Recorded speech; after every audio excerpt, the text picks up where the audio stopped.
네, 반갑습니다. 오늘은 성경 공부 37일차가 되겠네요. 네, 어제는 나훔서를 봤죠. 어제는 나훔서를 봤는데 교회에서 지난 주일날 저희가 오후 예배 때 나훔서를 했기 때문에 또 바로 이튿날 또 나훔서가 또 마침 순서가 돼서 별도로 녹음을 하지 않고 어제는 주일날 교회에서 녹음했던 파일을 올려드렸습니다. 그래서 교회에서 들으셨던 분들은 뭐 들으신 내용이니까 또 한번 다시 들어보면서 정리하는 시간이 됐을 것이고, 뭐 또 저희 교회 아니신 분들은 또 처음 듣는 거라서 또 아마도 새로웠을 것이라고 봅니다. 그래서 뭐 똑같은 내용인데 제가 좀 더 준비를 하느라고 녹음하는 것도 좋지만 바로 충분히 준비를 했고 준비한 내용대로 녹음을 했기 때문에 별도로 녹음하지 않았습니다. 그래서 오늘 이번 주일날 처음 만나는 건데 다들 평안하게 보내셨는지요. 주일날 참 하나님의 은혜 풍성한 하루였기를 바랍니다. 이번 주간도 또 나훔서에 이어서 오늘 두 번째 날 37일차인데 이어서 오바디아서를 살펴봅니다. 오바디아서. 어제 녹음 파일에는 아마 없을 겁니다. 어디를 본다는 게 없다 보니까 오늘 오바디아서 구약 성경이죠. 구약 성경 몇 페이지죠? 오바디아서 1285페이지. 구약 성경 1285페이지로 간다라고 나훔서에 적어놓고 오바디아서로 나오면 좋겠습니다. 오바디아도 지금 이때 살펴보는 것이 맞다고 생각을 해서 지금 아예 살펴볼 텐데, 근데 오바디아서도 성경이 편집된 내용을 보면 좀 맨 뒤에가 있습니다. 그래서 참 순서대로 보면 이해하기 어렵다라는 내용이고, 그래서 오늘은 오바디아서가 길지 않는 책입니다. 아마 구약 성경 중에서 가장 짧은 책이 아닌가 그렇게 보기도 하는데, 나홈과 비슷한 시기에 그가 예언을 했기 때문에 지금 이 시기에 살펴보는 것이 맞을 것 같습니다. 기도하고 시작하겠습니다.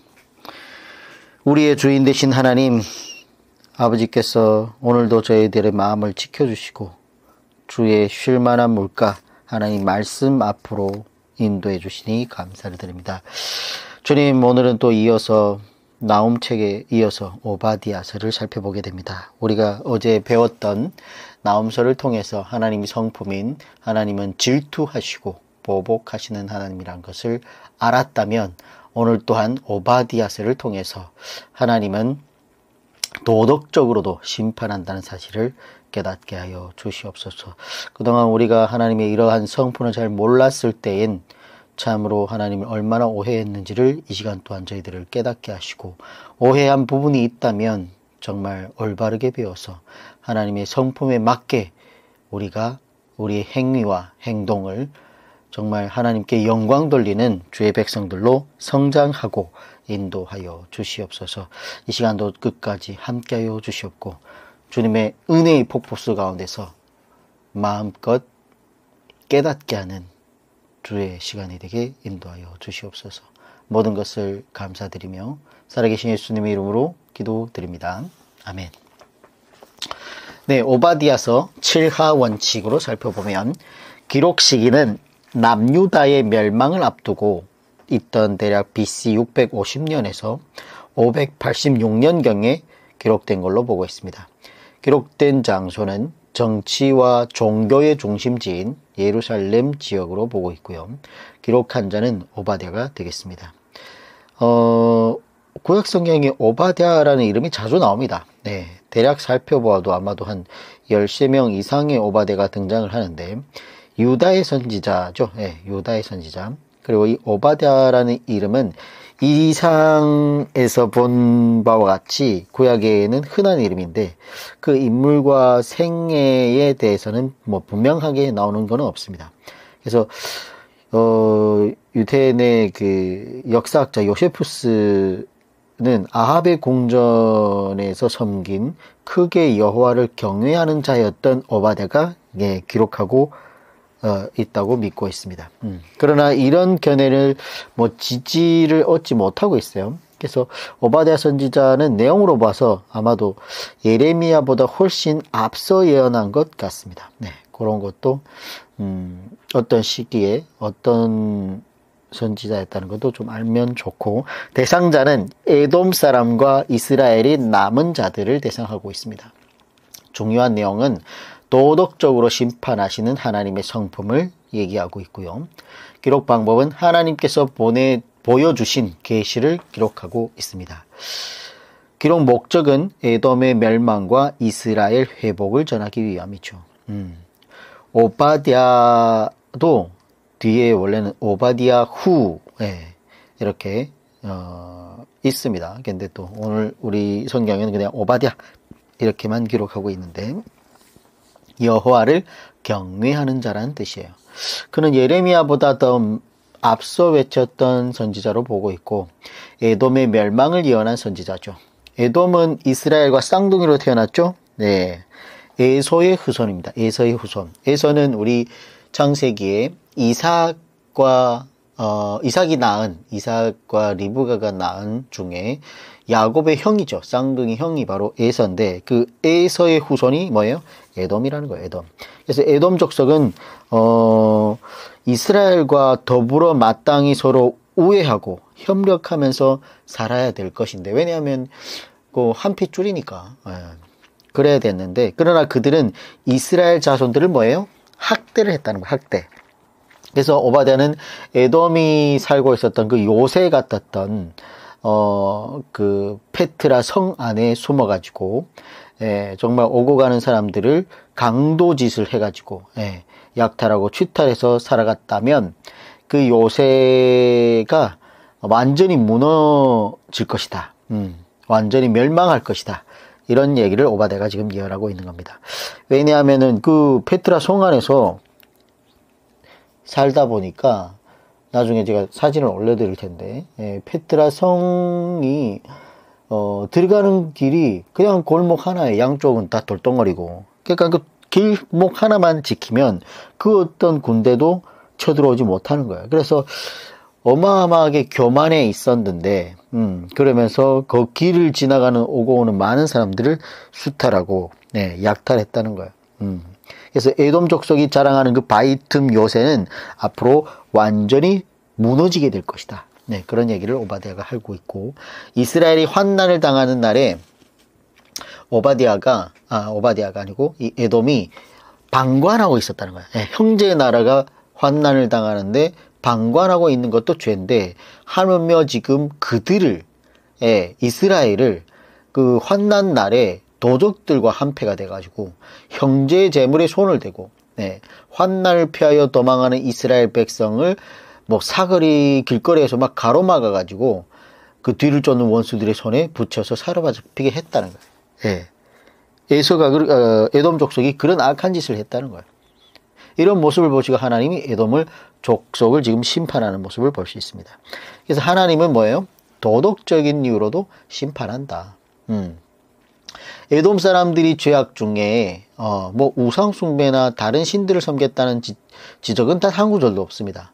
그럼에도 불구하고 당시 에돔의 멸망을 예언했던 선지자가 너무 많았죠. 그래서 복음주의와 개혁주의 입장에서 성경을 해석하는 사람들은 대부분 하나님께서 도덕적으로도 심판하신다는 것을 전혀 인식하지 못하고 있습니다. 그저 영적인 죄, 즉 예수님을 믿지 않는 죄나 우상 숭배만 죄로 여기신다고 이렇게 그런 고정관념에 사로잡혀 있기 때문에 오늘날 오바댜 같은 성경책을 전혀 살펴보지 않는 거죠. 근데 오바댜 성경은 하나님께서 도덕적으로도 심판한다, 이런 얘기를 담고 있습니다. 그래서 에돔에 대한 심판은 여러 번 나왔죠. 여러 번 나왔습니다. 저 한번 보면 이 에돔에 대한 하나님의 관심이 상당히 있음을 볼 수 있어요. 그 이유는 그들이 이삭의 후손이기 때문이에요. 이삭이 야곱과 에서를 낳았고 야곱이 이스라엘이 되고 에서가 에돔 족속이 되었기 때문에 형제 나라이기 때문에 굉장히 하나님이 에돔 족속에도 관심이 있습니다. 그래가지고 하나님께서 이스라엘 백성들에게 말씀하기를 에돔 족속과는 다투지 말라. 네. 그렇게 하실 정도로 하나님의 관심을 받았던 민족이 에돔 민족인데 신명기 2장 5절에 가면 하나님께서 에서 자손을 사랑하시고 아끼셔서 모세와 여호수아에게 다투지 말라 그랬어요. 그들의 땅은 한 발자국도 너에게 주지 아니하느니 이는 내가 세일산에서 세일산을 에서에게 기업으로 줬다. 이런 얘기를 하고 있습니다. 예. 그래서 하나님께서 에돔을 에서 자손을 충분히 많이 챙겨줬어요. 관심도 갖고. 근데 하나님의 은혜를 깨닫지 못하고 에돔은 이스라엘을 지속적으로 괴롭혔다는 거죠. 그래서 에돔의 심판이 상당히 중요한 부분이라는 거예요. 그래서 오바댜라는 성경이 뭐 따로 있을 뿐만 아니라 그래서 이 1장으로 비록되어 있지만 에돔에 대한 멸망의 예언이 한 장으로 이렇게 되어 있지만 정경으로 이렇게 따로 기록이 들어갈 정도로 중요하다는 거예요. 이뿐만 아니라 이사야 34장 그리고 예레미야 49장 에스겔서 35장 아모스서 1장 11절 12절 예. 그리고 뭐 군데군데 이렇게 에돔의 멸망이 예언되고 있습니다. 그만큼 에돔의 멸망이 중요하다는 거죠. 그래서 에돔의 멸망은 우리가 반드시 살펴봐야 됩니다. 근데 오늘날 우리는 이 에돔의 멸망이 우리와 무슨 상관이 있으려 하는 안타까운 시대에 살고 있다는 거예요. 예. 왜냐하면은 오늘날 교회에서는 전혀 오바댜서가 성경에 설교에 나오지 않고 있어요. 똑같아요. 나온 사람은 똑같이 뭐 긍정적이고 복되고 복받는다, 뭐 평강하다 이런 얘기가 전혀 없기 때문에 설교를 하지 않고 있죠. 아마 오늘날 살아가고 있는 주의 종들이 천국 갈지는 모르겠지만 천국 간다 그러면 아마 오바댜한테 혼날 거예요. 왜 내가 쓴 성경책은 단 한 번도 펼쳐보지 않았느냐 이런 얘기 듣지 않겠습니까? 예. 그래서 오늘은 우리는 오바댜서를 다 같이 살펴보도록 하겠습니다. 1장으로 되어 있기 때문에 굉장히 짧습니다. 예, 그래서 충분히 내용을 쭉 정리를 해서 들어가 보도록 하겠습니다. 오바댜서 1장 1절 오바댜의 묵시라 주 여호와께서 에돔에 대하여 이와 같이 말씀하시니라 우리가 여호와께로 말미암아 소식을 들었나니 곧 사자가 나라들 가운데서 보내심을 받고 이르기를 너희는 일어날지어다 우리가 일어나서 그와 싸우자 하는 것이니라. 에돔에 대하여 그래서 1장 1절에 어디에 대한 묵시라는 게 나오죠. 네. 우리가 일어나서 그와 싸우자. 네. 많은 나라들이 일어나서 우리가 에돔과 싸우자 하는 때가 온다는 거예요. 그래서 결국은 에돔이 심판을 받게 될 것이라는 거예요. 멸망받게 될 것이라는 거예요. 1장 2절 보라 내가 너를 나라들 가운데 매우 작게 하였으므로 내가 크게 멸시를 받느니라. 너희 마음의 교만이 너를 속였도다. 바위 틈에 거주하며 높은 곳에 사는 자여 내가 마음에 이르기를 누가 능히 나를 땅에 끌어내겠느냐 하니. 그러니까 바위 틈에 페트라 성 가운데 살면서 굉장히 마음이 뭐예요? 교만했다는 거예요. 교만해가지고 우리를 능히 무너뜨릴 사람이 단 없다. 이런 식으로 교만한 마음을 갖고 있었다는 거죠. 오늘날이 바로 이 바위 틈은 그 페트라죠. 페트라 성. 예. 요르단 남부 세일산에 위치한 페트라에 거주하면서 나중에 산을 보면 우와 이 어마어마하다는 거죠. 이쪽 그 관광지가. 그래서 오늘날 뭐 관광지로 이렇게 어마어마한 곳이 되어버렸는데 이곳은 처음에 인디아나 존스라는 영화를 통해서 처음 유명해진 곳입니다. 그래서 지구촌에서 아마 가봐야 할 곳, 죽기 전에 꼭 가봐야 할 곳 20곳 중에 하나인데 그리고 세계 7대 불가사의 중에 하나예요. 그래서 에돔이 페트라를 믿고 교만을 떨었다는 거예요. 그 페트라 요르단 쪽에 가서 이렇게 관광을 하는데 의와 관광이라 그래요. 의와 관광. 거기 가면 그냥 으아 우와 이 얘기밖에 안 한다는 거예요. 어찌나 그 장관인지 그냥 뭐 어마어마한 이 성 안에, 그 돌 안에다가 돌을 깎아갖고 만들었는데, 그게 어마어마하다는 게, 그러니까, 우와, 이런 얘기밖에 안 한다는 게, 그래서 그 관광을 의화 관광이라고 한다 그럽니다. 예, 그래서, 이 돌 가운데, 예, 사람이 두세 사람이 지나갈 정도의 길이 유일한 입구인데, 이런 식으로 해가지고 1.3km를 들어가야 마을로 들어갈 수 있다고 합니다. 돌이 높이가 약 100m, 예, 길이가 막 1.3km이고 입구가 한 곳밖에 없기 때문에 적들이 쳐들어오면 뭐예요?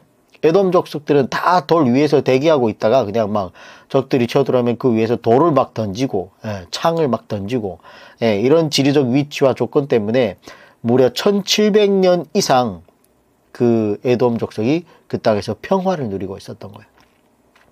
그리고 입구로 들어가다 보면 물이 없기 때문에 막 빗물을 받아가지고 저장하는 장치들이 있다고 하는데, 저는 가보지 못했습니다. 꼭 가보고 싶은 곳이기도 한데, 그리고 안쪽으로 들어가면 알카즈네라고 해가지고, 네, 파라오의 보물 창고라는 뜻이랍니다. 그래서 알카즈네라는 건물이 시선을 압도하고 막 뭐 원형 극장도 뭐 잘 보존되고 있다고 합니다. 그렇게 된 페트라를 믿고 지금 에돔 족속이 뭐예요? 교만하게 살았다라는 얘기를 하고 있죠. 1장 4절, 내가 독수리처럼 높이 오르며 별 사이에 깃들일지라도 내가 거기에서 너를 끌어내리리라. 여호와의 말씀이니라. 그 페트라 성에서 너희들이 지금 교만하고 있나 본데 너희들을 끌어내리겠다. 하나님이 하겠다는 거예요. 그래서 하나님이 한다고 하면 할 수 있어요, 없어요? 하나님은 할 수 있어요. 어제 우리 나오면서 보지 않았습니까? 니누의 성, 그 큰 성을 하나님께서 멸망하시기를, 와, 놀랍지 않습니까? 그 성을 평토장을 한 거 보면 하나님의 솜씨가 대단하다는 거예요. 그래서 하나님 마음 먹으면 그렇게 되는 거예요. 그래서 역사가 하나님의 역사죠. 어떻게 보면 히스토리, 그분의 스토리라는 거예요. 그래서 그렇게 세계사와 이런 것들에 거의 대부분이 하나님 문자대로 이루어진 것들이 너무나 많죠. 성경대로. 5절, 혹시 도둑이 내게 이르렀으며 강도가 밤중에 이르렀을지라도 만족할 만큼 훔치면 그치지 아니하였겠느냐. 혹시 포도를 짜는 자가 내게 이르렀을지라도 그것을 얼마쯤 남기지 아니하였겠느냐. 내가 어찌 그리 망하였는고. 1장 6절, 에스가 어찌 그리 수탈하였으며 그 감춘 보물이 어찌 그리 빼앗겼는고. 그 감춘 보물이 어찌 그리 빼앗겼는고 라는 거는 전해지는 전승에 의하면 에돔 족속들이 수많은 보물들을 그 페트라 성에 쌓아뒀단 말이 전해지고 있습니다.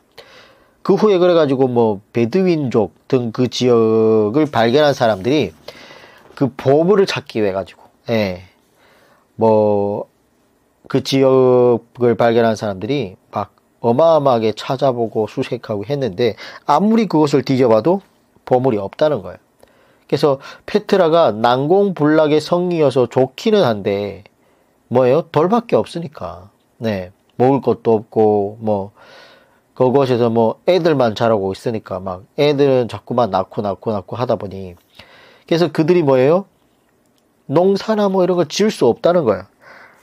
그래서 할 수 있었던 게 유일하게 뭐 천하를 다니면서 훔치고 약탈하고 강탈해가지고 페트라의 수많은 보물과 양식들을 감춰놓고 잘 먹고 잘 살았는데, 이제 하나님께서 경고를 하시는 것은 그 감추인 보물을 너희가 다 빼앗길 때가 되었다. 그리고 이때 다 빼앗겨 버렸기 때문에 그 이후에는 뭐예요? 보물이 발견되지 않지 않았을까? 이렇게 보고 있는 겁니다. 오바댜 1장 9절, 드마나라는 건 에돔 도시의 이름입니다. 내 용사들이 놀랄 것이라. 이로 말미암아 에서의 산에 있는 사람은 다 죽임을 당하여 멸절되리라. 그러니까 징계, 사랑의 매는 과정이지만 멸절은 뭐예요? 결론이죠. 그래서 에서의 산에 있는 사람은 다 죽임을 당하여 멸절되리라 라는 거는 결론에 지금 말씀을 하고 있는 거예요. 이제 그들을 끝장내시겠다는 겁니다. 그러면 그 이유가 뭔가 굉장히 중요하겠죠. 그래서 1장 10절에 나오는데, 내가 내 형제 야곱에게 행한 포악으로 말미암아 부끄러움을 당하고 영원히 멸절되리라. 이게 이유입니다. 12절 이어서 1장 12절, 내가 형제의 날 곧 그 재앙의 날에 방관할 것이 아니며 유다 자손이 패망하는 날에 기뻐할 것이 아니며 그 고난의 날에 내가 입을 크게 벌릴 것이 아니며. 예. 그래서 이유가 이 에돔이 형제 야곱 이스라엘의 그 행한 포악으로, 그 포악이라는 게 뭐죠? 예. 12절에 나오는 형제의 날 곧 그 재앙의 날에 방관을 했다는 거예요. 첫 번째. 두 번째, 그 유다 자손이 패망한 날에 기뻐했다는 거예요. 예. 그리고 세 번째가 뭐예요? 그들이 고난의 날에 너희가 입을 크게 벌렸다는 거예요. 오히려 더 악했다는 거예요. 예, 삼켰다는 거예요. 이스라엘 백성들을. 그들의 죄는 이스라엘에게 행한 포악 때문이라고. 그래서 큰 어려움을 당할 때에 방관하고 기뻐했고 고소해 했다는 거예요. 이것이 죄라는 겁니다. 오늘날 한국도 역시도 공교롭게도 남한과 북한으로 이렇게 갈라져 있지 않습니까? 근데 북한이 큰 어려움을 당할 때에 남한이 만약에 방관을 한다든지 혹은 웃으면서 고소해 한다면 그것 역시 뭐예요? 하나님께서 기뻐하시는 일이 아니라는 것을 알아야 됩니다. 물론 그 나라의 지도자가 악할지라도 형제의 나라가 아닙니까? 근데 하나님이 지금 에돔 족속에 하고 있는 이 말씀을 우리가 비롯해서 볼 때에 형제의 나라의 망함, 그 재앙의 날에 방관하고 기뻐하고 고소해하는 것을 뭐예요? 하나님은 기뻐하지 않는다는 거예요. 그런 걸 우리는 이런 성경을 통해서 알아야 된다는 겁니다. 오바댜서 1장 13절 내 백성이 환난을 당하는 날에 내가 그 성문에 들어가지 않을 것이며 환난을 당하는 날에 내가 그 고난을 방관하지 않을 것이며 환난을 당하는 날에 내가 그 재물에 손을 대지 않을 것이며 그 고난을 방관하지 않을 것이며 밑줄 쳐도 좋습니다. 가장 큰 문제가 방관했다는 거예요. 방관. 즉 모른 척 했다는 거예요. 그리고 그들은 형제가 환난을 당할 때에 오히려 뒷문으로 들어가서 이스라엘 이 동생 민족의 재물에 뭐예요? 손을 댔다는 거예요. 오히려 도덕자들과 같이. 오늘날 우리가 오해를 하고 있는 게 뭐냐면 하나님께서는 신앙적이고 영적인 잘못만 지적한다고 생각하고 있는 거예요. 근데 이런 오바댜서를 보면 한 번도 영적이고 신앙적인 죄를 지적하지 않습니다. 순전히 다 뭐예요? 도덕적이고 윤리적이고 죄를 그런 방면에서 지금 지적하고 있다는 거예요. 때문에 우리가 명심해야 할 것은 참 믿음, 참 신앙은 반드시 도덕적이고 윤리적이어야 된다는 거예요. 참 진리는 윤리와 도덕과 함께 가는 것이지 따로 가는 게 아니에요. 윤리 도덕을 저버려 놓고 정말 믿는 자라고 할 수 있겠습니까? 그래서 여기에 보는 것처럼 하나님께서 도덕적인 부분에 관심이 많으시다는 것을 깨달아야 됩니다. 그리고 그런 이야기가 바로 산상수훈의 예수님의 가르침으로 나오죠. 산상수훈은 신약에 나오는 예수님의 가르침은 아주 수준 높은 윤리와 도덕을 요구하십니다. 그 산상수훈을 주신 것은 그 말씀대로 살라고 주신 것이지 나는 이렇게 살았다. 예수님은 이렇게 살았다. 너희는 한번 깨달아라. 너희들이 죄인이기 때문에 하나님이나 예수는 이렇게 살았으니까 부럽지? 이런 뜻이 아니에요. 뭐예요? 너희가 나를 사랑하면 내 계명을 지키는 것이다. 그게 믿음이라는 거예요. 그게 믿음. 그래서 지킬 수도 없는 것을 우리에게 주셨다. 그럼 하나님이 잘못된 거 아니에요? 지킬 수 없는 거 주고서 지키라고 하는 거는 하나님이 잘못됐죠. 근데 충분히 지킬 수 있다는 거예요. 어쩌면 할 수 없거든이 무슨 얘기냐. 내가 성령으로 힘입어 능히 나보다 더 큰 일을 행하는 사람들이 될 것이다. 이게 예수님의 가르침 아닙니까? 그래서 오늘날 교회에서는 그런 거 다 우리 지키지 못합니다. 그냥 예수님을 믿고 인간이 어떻게 죄를 안 짓겠습니까? 당연히 인간이 어떻게 죄를 안 짓겠습니까? 그런데 안 짓도록 노력이라도 해야죠. 근데 뭐예요? 오늘날은 어떻게 죄를 안 짓겠습니까? 그냥 충분히 짓고 그냥 회개하십시오. 하나님은 인자하시고 오래 참으시고 사랑이 많으시고 그러신 분이라서 다 봐줍니다. 예, 회개만 하면 다. 예. 근데 그게 진짜 회개라는 거지. 입술로 고백하고 레일 가서 똑같은 죄를 짓고 마음을 찢는 회개가 없이는, 진실한 진정성 있는 회개가 없이는 하나님이 용서해준다 안 해준다? 안 해준다. 예. 어제 우리 나오면서 보지 않았습니까? 벌 받을 자를 반드시 벌하시는 하나님. 예. 보복하시고 질투하시는 하나님이 죄 가운데 계속 속해 있으면 뭐예요? 하나님께서 질투하십니다. 그 질투의 물이 지옥이라고 했잖아요. 자, 그래서 오늘날 정말 산상수훈 예수님의 가르침을 볼 때 결론이 어떻게 나는가? 주여 주여 하는 자마다 다 천국에 들어간 것이 아니고 하늘에 계신 하나님 아버지의 뜻대로 행하는 자라야 들어간다고 하면서 마치는 것이 바로 마태복음 7장 21절이죠. 그래서 하나님께서는 우리에게 그러한 도덕적이고 윤리적인 삶을 요구하고 계신다는 거예요. 그래서 믿는 자라면 그냥 말만 하는 것이 아니라 행함이 있는 믿음. 그래야 진짜 믿음이라는 거예요. 1장 15절 여호와께서 만국을 벌할 날이 가까웠나니 내가 행한 대로 너도 받을 것인즉 내가 행한 것이 내 머리로 돌아갈 것이라. 1장 17절 오직 시온산에서 피할 자가 있으리니 뭐예요? 소수의 남은 자가 있을 거라는 거예요. 그 산이 거룩할 것이요 야곱 족속은 자기 기업을 누릴 것이며. 늘 지금 희망의 메시지가 선포가 되고 있죠. 네, 사실 절망의 메시지이지만 그 가운데 정직하며 성실하며 진실한 믿음 생활을 하고 있는 사람들에게는 끊임없이 희망의 빛이 비춰지고 있다는 것을 볼 수 있습니다. 그래서 오늘날 교회가 그렇게 타락했을지라도 정말 여러분들처럼 힘써 하나님 말씀을 배우고자 이른 아침부터 하나님 말씀을 매일 하루 1시간씩 들으려고 하는 그런 간절한 사람들 하나님께서 뭐예요? 숨겨주시고 소수의 자로 남겨주신다는 뜻입니다. 자, 그러나 18절 끝을 보면 1장 18절 야곱 족속은 불이 불이 될 것이며 요셉 족속은 불꽃이 될 것이요 에서 족속은 지푸라기가 될 것이라. 그들이 그들 위에 붙어서 그들을 불사를 것인즉 에서 족속에 남은 자가 없으리니 여호와께서 말씀하셨음이니라. 이렇게 남는 자가 소수의 사람들이 시온산에 남을 텐데 근데 뭐예요? 에서 족속에는 남은 자가 있다 없다? 없다라는 거예요. 야곱 족속은 불이 됐고 요셉 족속은 불꽃이 된다는 거예요. 근데 에서 족속은 뭐예요? 지푸라기가 됐다. 그러면 불에 지푸라기가 닿으면 어떻게 돼요? 다 타버린다는 거죠. 결국에는 그런 식이 되어버릴 거라는 거예요.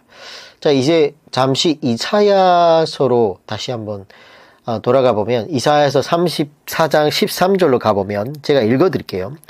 이사야서 34장 13절. 네. 그 궁궐에는 에돔의 궁궐을 말합니다. 그 궁궐에는 가시나무가 나며 그 견고한 성에는 엉겅퀴와 새품이 자라서 승냥이의 굴과 타조의 처소가 될 것이니 들짐승이 이리와 만나며 수렴소가 그 동류를 부르며 올빼미가 거기서 살면서 쉬는 처소로 삼으며. 34장 15절 이사야서입니다. 34장 15절 부엉이가 거기에 깃들이고 알을 낳아 까서 그 그늘에 모으며 솔개들도 각각 제 짝과 함께 거기에 모이리라. 멸망한 페트라에 대한 얘기죠.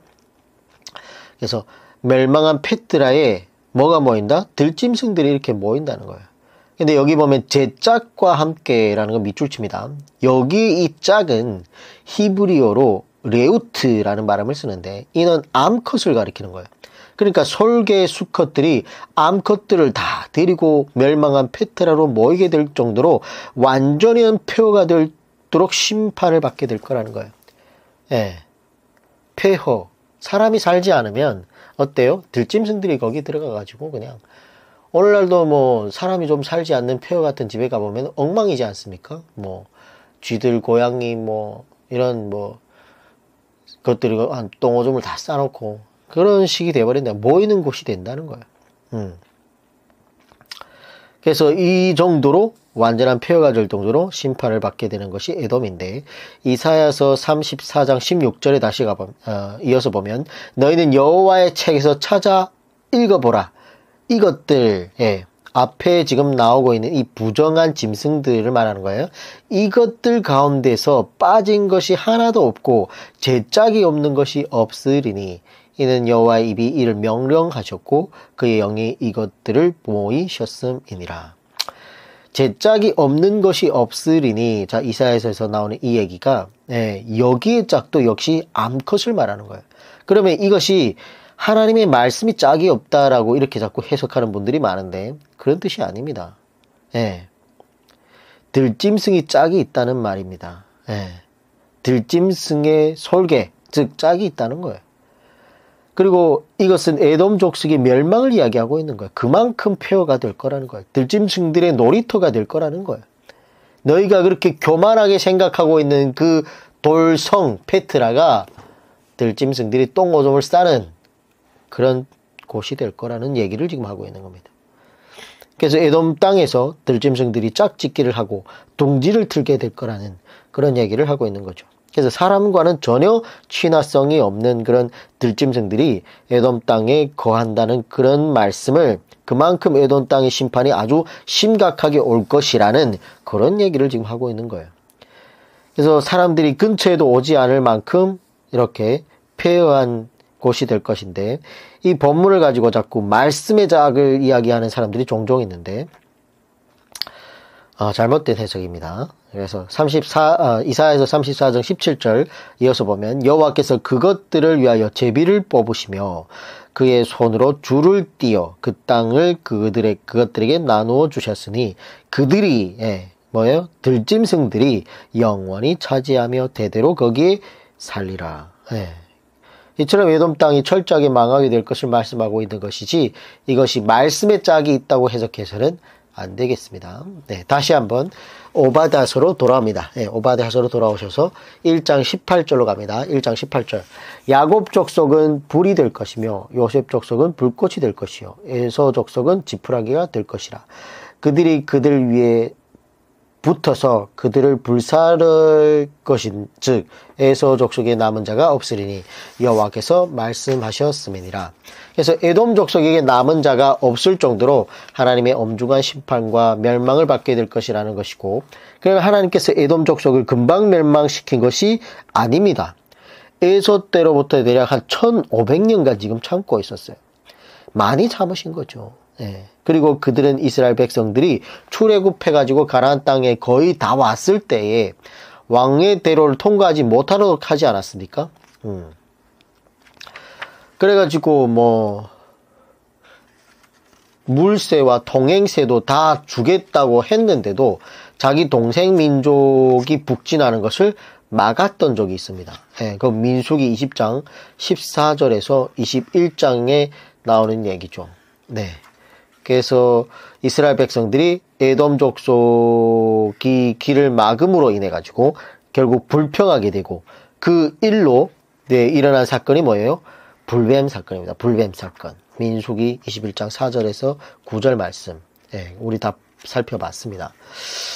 그래서 그 사건 이후에도 하나님께서 에서의 후손인 에돔 족속을 700년간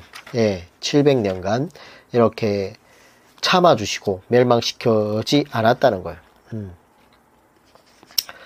자, 그래서 오바댜서만 보고 하나님을 잔인한 하나님이라고 보면 안 되겠죠? 하나님은 오래 참고 인내하시고 자비로우신 분입니다. 우리가 하나님이었으면 뭐 벌써 그들을 그냥 때려 죽였음에도 아마 몇 번이 됐을 거예요.